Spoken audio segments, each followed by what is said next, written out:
بسم اللہ الرحمن الرحیم۔ السلام علیکم۔ ایلیمنٹری نالج میں ہوں عبداللہ اکبر۔ آج میں آپ کے ساتھ ایک ایسے بچے کی کہانی شیئر کرنے جا رہا ہوں جو کہ بھیک مانگ کر کھانے سے لے کر واٹس ایپ بنانے تک کا جس نے سفر کیا۔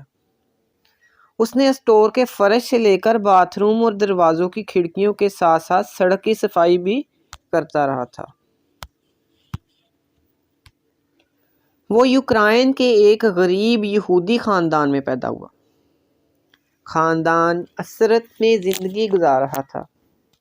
گھر میں بجلی تھی، گیس تھی اور نہ ہی پانی تھا۔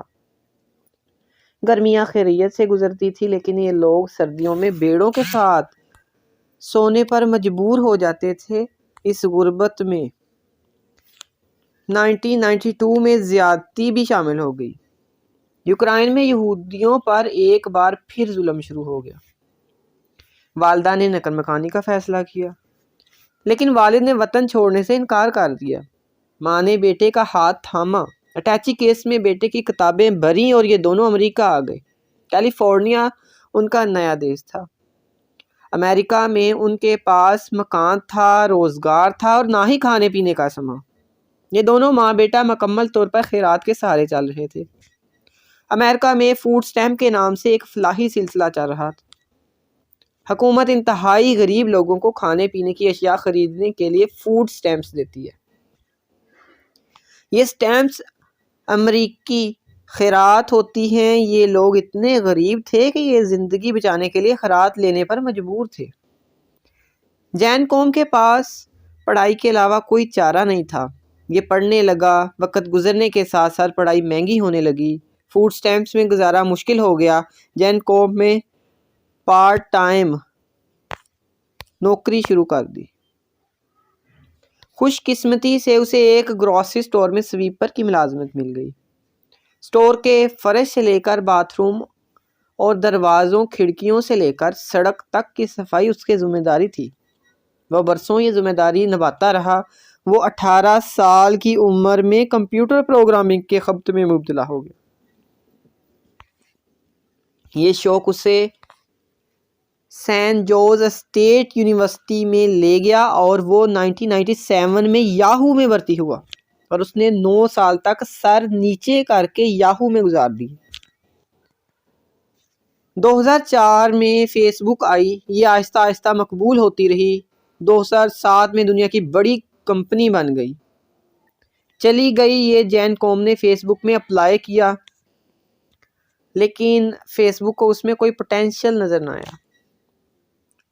وہ یہ نوکری حاصل نہ کر سکا۔ وہ مزید 2 سال یاہو میں رہا۔ وہ آئی فون خریدنا چاہتا تھا، لیکن حالات اجازت نہیں دے رہے تھے۔ اس نے تھوڑے تھوڑے پیسے جمع کیے اور نیا آئی فون خرید لیا۔ یہ آئی فون آگے چل کر اس کے لیے سونے کی کان ثابت ہوا۔ جین کوم نے فون استعمال کرتے کرتے سوچا، میں کوئی ایسی اپلیکیشن کیوں نہ بناؤں جو فون کا متبادل بھی ہو، جس کے ذریعے SMS بھی کیا جا سکے، تصاویر بھی بھجوائی جا سکیں، ڈاکومنٹس بھی روانہ کیے جا سکیں اور جسے ہیک بھی نہ کیا جا سکے۔ یہ ایک انوکھا آئیڈیا تھا۔ اس نے یہ آئیڈیا اپنے ایک دوست برائن ایکٹون کے ساتھ شیئر کیا۔ یہ دونوں اس آئیڈیا پر جت گئے۔ یہ کام کرتے رہے یہاں تک کہ یہ 2 سال میں ایک طلسماتی ایپلیکیشن بنانے میں کامیاب ہو گئے۔ یہ ایک ایپ فروری 2009 میں لانچ ہوئی اور یہ دیکھتے ہی دیکھتے مقبولیت کی حدیں کراس کر گئی۔ یہ ایپ ٹیلی کمیونیکیشن میں انقلاب تھی۔ اس نے پوری دنیا کو جوڑ دیا۔ یہ اپلیکیشن واٹس ایپ کہلاتی ہے۔ دنیا کے 1 ارب لوگ اس وقت یہ ایپ استعمال کر رہے ہیں۔ یہ ایپ دنیا کا تیز ترین اور محفوظ ترین ذریعہ ابلاغ ہے۔ آپ واٹس ایپ ڈاؤن لوڈ کریں اور آپ دنیا کے کسی بھی کونے میں چلے جائیں، وہ آپ کو نیا فون اور نیا نمبر خریدنے کی ضرورت نہیں پڑے گی اور نہ ہی آپ کسی موبائل کمپنی کے ہاتھوں بلیک میل ہوں گے۔ آپ پوری دنیا کے ساتھ رابطے میں رہیں گے۔ جین کوم کو واٹس ایپ نے چند ماہ میں ارب پتی بنا دیا۔ یہ اپلیکیشن اس قدر کامیاب ہوئی کہ دنیا بھر کی کمپنیوں نے اس کی خریداری کے لیے بولی دینا شروع کر دی، لیکن یہ انکار کرتا رہا۔ فروری 2014 میں فیس بک بھی واٹس ایپ کی خریداری کی دوڑ میں شامل ہو گئی۔ فیس بک کی انتظامیہ نے جب اس سے رابطہ کیا تو اس کی ہنسی نکل گئی. اس نے خدا کا شکر ادا کیا اور کہکا لگا کر بولا یہ وہ ادارہ تھا جس نے مجھے 2007 میں نوکری دینے سے انکار کر دیا تھا. وہ دیر تک ہنستا رہا. اس نے ہنسی کے دوران فیس بک کو ہاں کر دی. $19 بلین میں سودا ہو گیا. یہ کتنی بڑی رقم ہے. آپ اس کا اندازہ پاکستان کے کل مالیاتی ذخائر سے لگا لیجئے.